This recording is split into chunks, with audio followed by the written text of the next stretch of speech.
Selamat sore mama-mama semua. Sore, Pak. Selamat sore. Sore, Pak. Oke, baik. Terima kasih semuanya sudah meluangkan waktu untuk kita mulai berkumpul di sini. Tapi sebelum kita memulai pertemuan bulanan kita dan akan membahas tentang beberapa materi, mungkin bisa dipimpin dengan doa oleh Mama Sepriana Koro. Bisa minta tolong ke Mama? Dari Sinsa Koro. Duduk ya. Oke, mari kita sama-sama berdoa. Amin. Oke, baik. Terima kasih banyak buat Mama Sepriana Koro yang sudah memimpin kita dalam doa. Dan hari ini kita akan membahas tentang modul memulai usaha. Modul memulai usaha ini di bulan sebelumnya sudah pernah dibahas. Masih ada yang ingat kok materi bulan lalu itu tentang awal-awal memulai usaha itu harus bagaimana? Masih, Pak. Coba. Apa yang diingat? Yang pertama itu kita harus mengidentifikasi ide usaha. Potensi alam apa yang ada di sekitar kita yang bisa kita kembangkan untuk kita memulai suatu usaha. Oke, Terus, baik. Ada lagi? Lanjut. yang berikutnya kita harus melihat juga membuka usaha itu bukan sekedar kita tiru orang punya usaha, tapi kita harus juga melihat bagaimana peluang agar usaha itu bisa berkembang dan menghasilkan keuntungan. Super sekali Ibu Florence. Jadi benar sekali yang dikatakan oleh Ibu Florence. Jadi untuk memulai usaha itu hal yang pertama yang harus kita lakukan itu ialah kita harus memikirkan apakah usaha yang akan kita lakukan ini sudah, maksudnya sudah banyak atau sedikit orang yang melakukannya di lingkungan sekitar kita. Kemudian usaha itu biasanya diawali dengan bahan baku. Bahan baku pokok itu apakah juga ada di sekitar kita atau tidak, sehingga kalau suatu saat kita memulai usaha, hal tersebut menjadi hal yang sangat penting atau hal dasar sehingga dapat membantu proses usaha kita sehingga tidak terkendala macet, apalagi macet di bahan baku. Kemudian tentang bagaimana untung dan rugi itu mungkin akan lebih jelas nanti kita gambarkan di diagram yang berikut. Jadi sebelum kita lanjut ke materi yang lebih agak menguras otak, kita bersama-sama menonton video berikut. Mungkin bisa berdekatan menonton video.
Oke, jadi baik, itu salah satu video yang sangat menginspirasi dari Ibu Lili.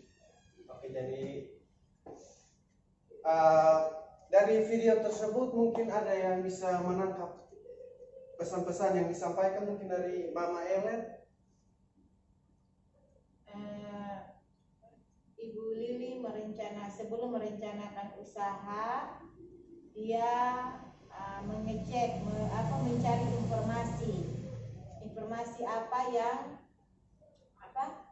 informasi yang dia dapat, bagaimana mengembangkan usahanya dalam hal ini ikan, karena sudah banyak jualan ikan di pasar, dan dia berencana untuk mengembangkan potensi yang ada di dalam diri Ibu Lili dengan mengembangkan ikan itu menjadi ikan balado.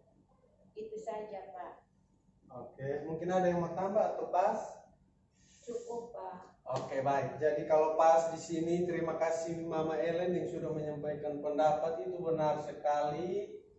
Tapi satu hal yang perlu kita salut di sini dari Ibu Lili adalah sikap pantang menyerah.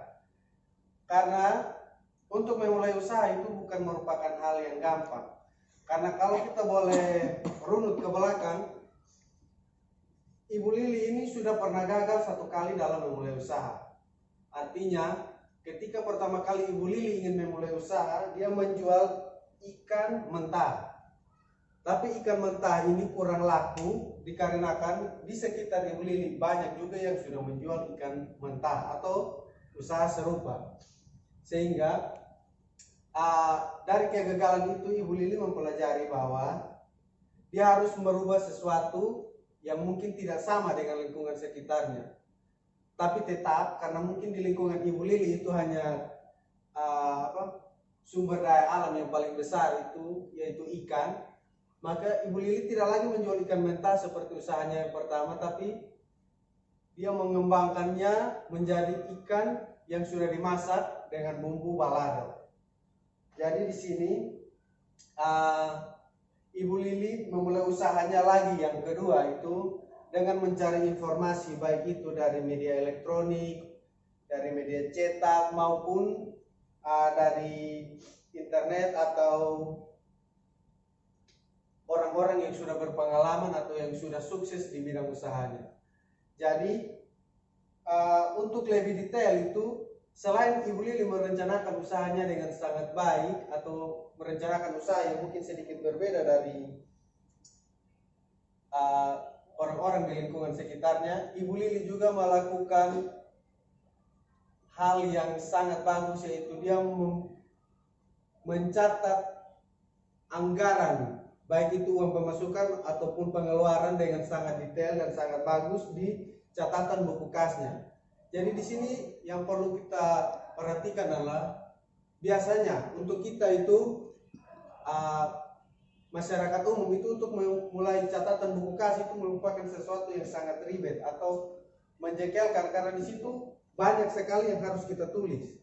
Tapi untuk memulai usaha Ibu Lili melakukannya dengan sangat baik.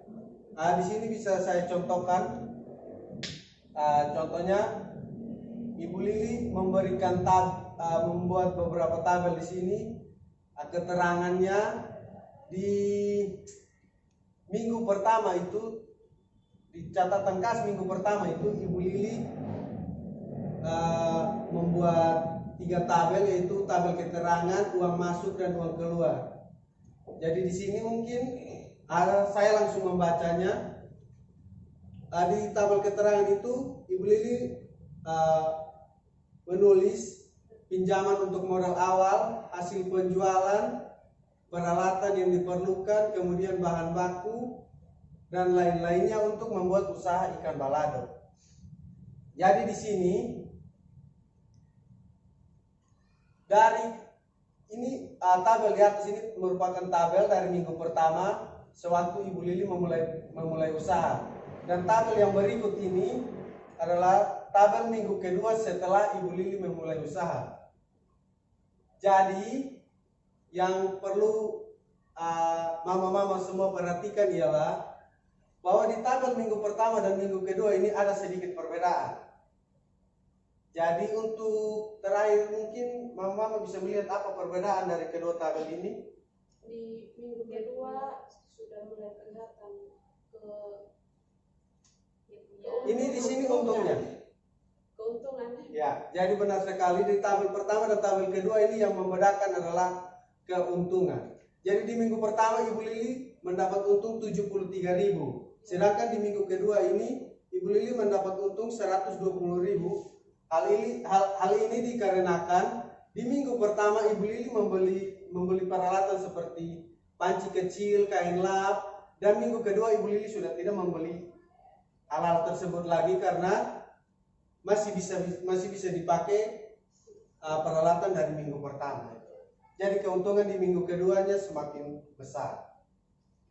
Jadi baik, untuk menutup materi kita pada modul kali ini, kita tidak akan ice breaking. Mungkin karena ini udaranya masih sejuk juga. Jadi yang perlu mama-mama semua ketahui adalah kebanyakan di akhir video tadi Ibu Lili sempat kebingungan sedikit juga. Kenapa usahanya mulai lancar tapi uangnya seperti begitu-begitu saja. Hal ini dikarenakan karena seringkali kita memulai usaha, keuntungannya tanpa kita sadari kita gunakan untuk membeli kebutuhan sehari-hari. Jadi di sini perlu juga dipisahkan untuk keuntungannya disimpan dulu untuk modal, kemudian setelah usahanya mulai berkembang barulah kita boleh menggunakan uangnya untuk kebutuhan sehari-hari. Jadi baik, terima kasih banyak semua. Karena kita telah mama-mama telah meluangkan waktu, jadi mungkin untuk mengakhirinya karena kita sudah memulainya dengan doa, bisa juga kita tutup dengan doa oleh Mama Sepriana Kor. Terima kasih. Oke, baik, mari kita sama-sama menghadapkan dalam doa, kita berdoa. Amin. Oke, baik, terima kasih semuanya.